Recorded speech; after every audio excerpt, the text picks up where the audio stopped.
Alrighty, in the last video, you guys already figured out that this sequence is arithmetic because we're adding. You already figured out the explicit formula and the recursive formula. In this video, we are going to fill in our table and fill in the graph. I like to start with filling in the table because the table helps me with my graph. So, on the 0th step, the 0th term, 0, 1, 2, 3, 4. Every picture is a step. Every new picture is a step. It looks like, how many hexagons do I have? I only have 1. So I fill in a 1 right here. How many hexagons do I have in my first step? I've got 3. In my second step, and remember we're adding 2 every time it looks like according to the picture, I've got 5. And in my third step, I've got 7. Awesome.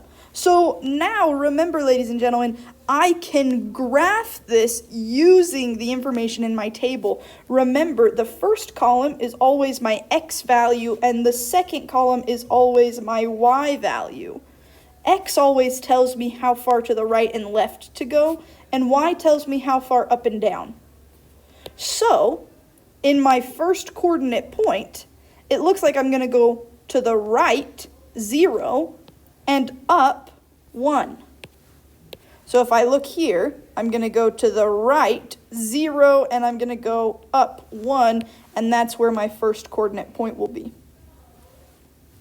For my next coordinate point, it looks like I'm going right, 1, and up, 3. So I'll go to the right 1 and up 3.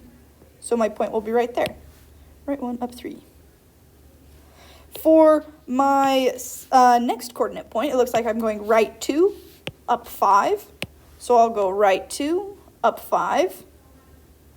And for the third value, I'll go right 3, up 7, right 3, up 7. Typically, it's proper to draw in your line so you can see the shape that this graph is making. But after that, we're done with this problem. Let's look at the other one.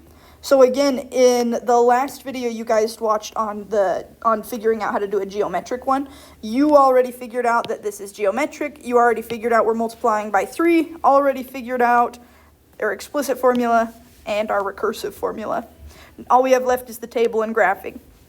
So remember, and it's labeled on this one, we've got our 0th term, our first term, and our second term. So in my 0th term, how many dots do I have? Well, I've got 2 dots in my 0th term. In my first term, how many dots do I have? Let's see, 1, 2, 3, 4, 5, 6. So I'll put a 6. In my third picture, but in my second term, I've got 18, right? If we can count that out, and that's totally fine if you count that out. I just knew because we're multiplying by 3. So now that I have my table, again, we've got all the x's on this side, all the y's on this side. Remember, x tells me right and left. Y tells me up and down. And so if I go through and graph this, it looks like I'm going to the right 0 and up 2. So to the right 0, up 2.